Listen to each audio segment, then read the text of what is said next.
All right, RC circuits. All that means is they have a resistor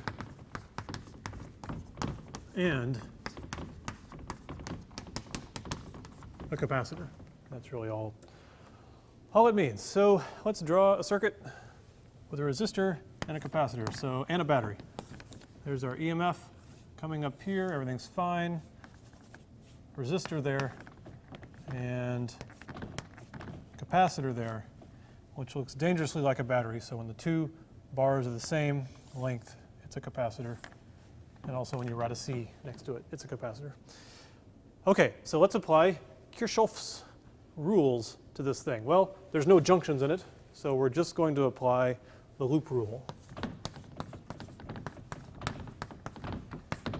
By the way, Kirchhoff, I have a conspiracy theory about Kirchhoff. I'm pretty sure Kirchhoff and Walt Whitman were the same person, so look into it.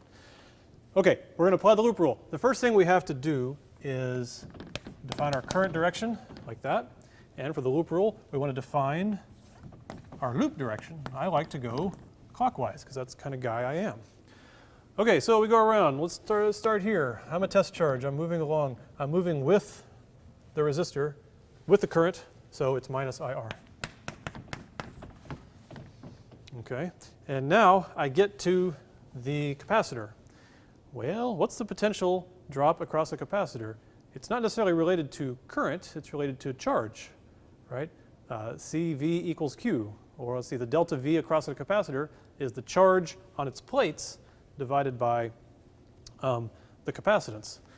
So to get the sign right, let's really think about what's going on. I'm a test charge. If the current is flowing this way, that is going to charge up this capacitor plate positive. And if that capacitor current flows on there to make that positive, it's going to suck negative charge onto this plate from this side of the battery. And that's okay, because if you suck negative charge going this way, that's really a current going that way. So it really is current going this way everywhere. So if the current flows like that, this is the high potential side, this is the low potential side. If I'm a test charge and I go from here to here, I'm going down in potential. It's kind of like the resistor. So from the low potential minus the high potential is negative. So it is a negative potential, and it is not the current, it's the charge. I'm just going to write that as Q.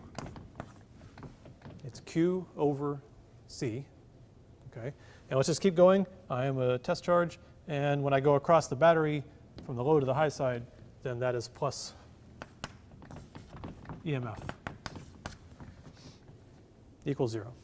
Okay, so there is our equation. Now we have a problem. Usually the point of a problem like this is you want to solve for the current, but now we can't really solve for the current because we have the current here, and this is R is known, C is known, the EMF is known, but we have the charge there, and those are two different functions. So we need to relate them somehow. Well, the key is that we have the same current in the resistor and charging the capacitor. Okay? Whatever current flows here through this resistor is also building up charge there.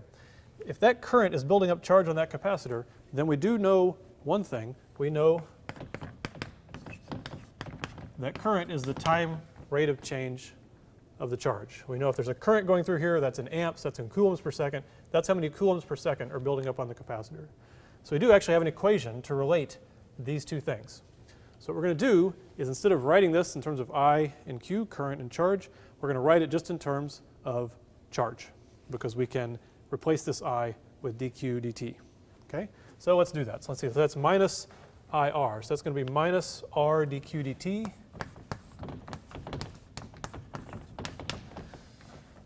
Minus Q over C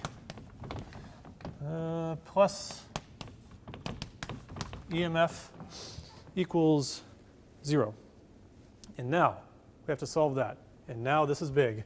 I never warned you about this. I warned you about vector calculus. I didn't warn you that this is a differential equation. Oh, we have to do differential equations here. And don't worry, I'll show you how to do them. It's all sort of just guesswork and silliness, okay? But one thing before we get into this differential equation to realize is that Q is a function. of time. Okay? Your hint is there's a dq dt there. And what this means is this circuit doesn't just have a constant current flow. This is a circuit who the only solution to Kirchhoff's loop rule is for things to change in time. So this is a dynamic circuit. It's still a DC circuit because even though the current and the current changes in time, it always goes one direction. So it's not really an AC circuit yet, but it's not sitting just with a constant current at all times. Okay? So step one in solving this differential equation, usually the first thing you want to do is get the differential part by itself. So let's just write it real quick. We're going to bring this over here to make it positive and divide through by the r and get dq dt equals, we brought it over there, divided by r, is q over rc, is minus q over rc plus the EMF over r. So now we just got to go through and solve that. All right, let's write our differential equation again. It was dq dt. That was the current, the rate of change. And we're going to combine those fractions we had and write it this way, minus q minus the EMF times c over rc. We had the EMF over r by itself, but to get a common denominator, we want to do it that way. And we made it where there's a negative sign in front of the whole thing. Okay, so you look at that, and the easiest differential equations are solved just by integrating them. Right? So we could integrate this side with respect to time, this side with respect to time, but we can't really do that. Right? The integral of dq dt with respect to time would just be q. But we can't integrate this with respect to time because it's got the function we're looking for in it. This is why differential equations are hard. Okay. So in this one, we just have a little trick. All we got to do is break this thing up and treat it as two different differentials. So we're going to bring this under here, and we're going to put this up here and see what we get. Then we have dq over q minus the EMF times the capacitance equals minus, this goes up there, dt over rc. Okay? So now instead of integrating the whole thing with respect to time, we'll just integrate both sides based on a similar sort of set of conditions. Okay? So we're going to integrate the left with respect to charge, dq. And we're going to integrate the right with respect to time, dt. And what this shows is that we now need limits for this integration. Okay? So we only solve this for specific cases. If this circuit is changing in time, we need to know something about how it started. Okay? So usually then, you'll see this circuit drawn with a switch. And you can use the switch to define when you started and in what condition it was when you started. Sometimes there's a switch that goes to two places and one goes to ground, and I won't make it that complicated. Let's just keep it simple like this. So let's look at it and say we close the switch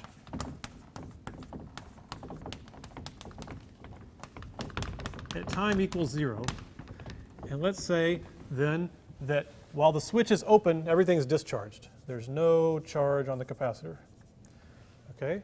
So the charge at time 0 is also 0. So you can also say Q equals 0 at time equals 0.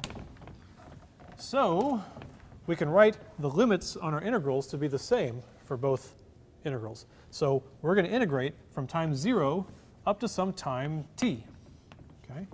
It's a little confusing that I use the same t here as here. Sometimes people put primes on them, but I'm just going to, let's just try to keep it simple. We're integrating this integral from time 0 to time t. We're integrating this one saying at time 0, the charge was 0. Right? This has to be an amount of charge.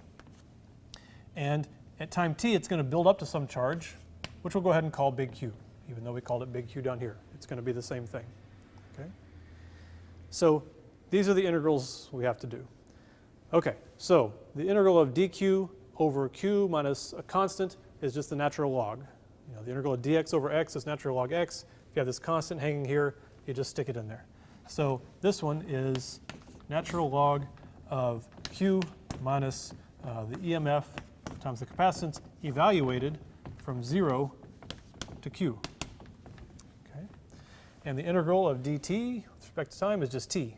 So this one is minus t over rc. Minus t over rc evaluated from 0 to t. All right.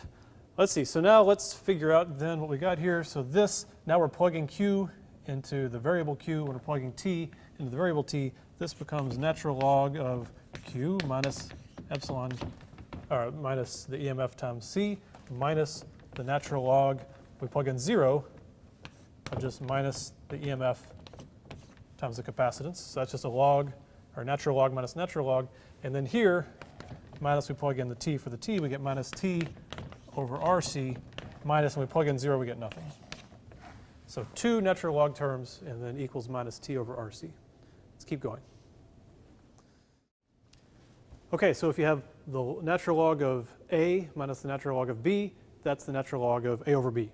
So that means we can rewrite what we just had as the natural log of Q minus the EMF times C over negative EMF times C.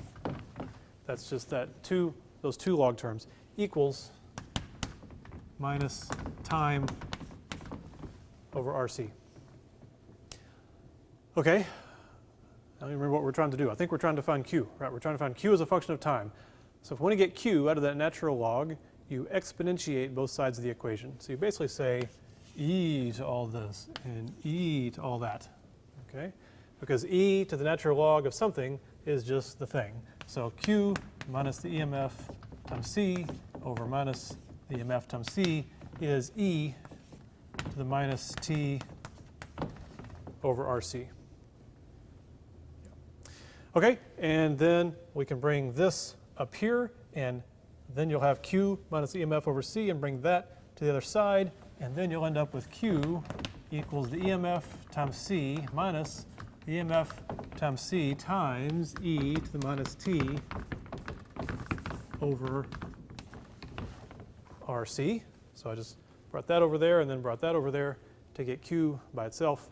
We're getting there. Now let's say Q equals the EMF times C times the parentheses 1 minus e to the minus T over RC. And this is probably where we want to stop and think about what's going on. We've done a lot of algebra. So our differential equation told us that this thing is a function of time. To solve it, we had to integrate. A little trick in there. We integrated, we solved, we did algebra, and eventually we got, here it is, as we said, the charge on the capacitor plates is a function of time. And if we look at it, it actually makes a lot of sense. Let's see, what is special about EMF times C?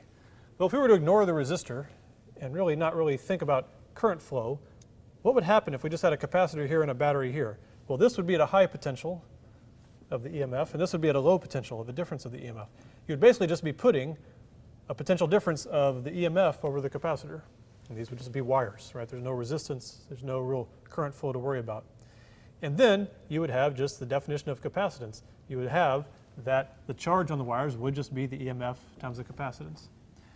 So it does kind of make sense that this is what should be here, because if you look at the function, this is the maximum value. Sometimes you call this Q max.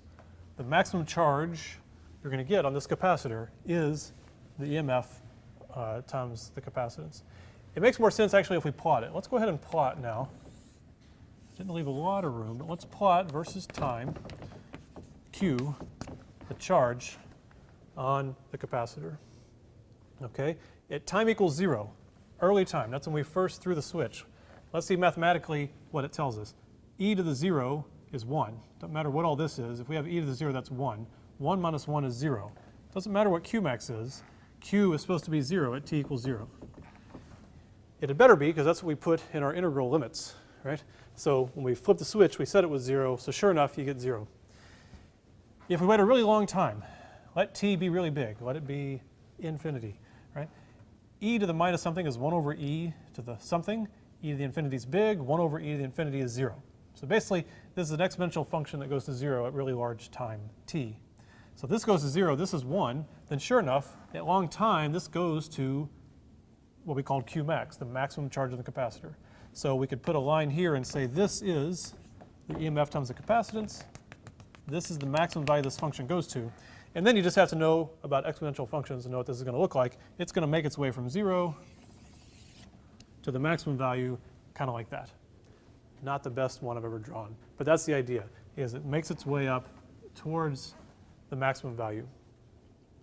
So this is how you can track the charge in this case, and it matches pretty much what you would expect. You close the switch, current flows, the current is affected by the size of the resistance, but it slowly builds up charge onto the plates, and eventually you reach a steady state value of EMF times C.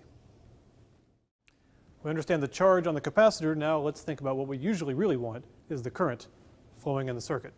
Well, we know that the current, we said before, the way we got into this mess, was that the current was dq dt. So let's just take the derivative, the time derivative of what we found as Q. That was the charge, that was the EMF times the capacitance minus the EMF times the capacitance, e to the minus time over RC. Okay. So the time derivative of this is a constant, so that's just going to be 0. We really just have to deal with the time derivative of this part. This has time in it. So it is minus EMF times C. When you take the derivative of an exponential function, you keep it, but then you pull down the derivative of the part in the top. So that's multiplying this by minus 1 over RC, and then you keep the exponential e to the minus t over RC. So that cancels, the negatives become positive. And then you got I equals the EMF over R e to the minus t over RC.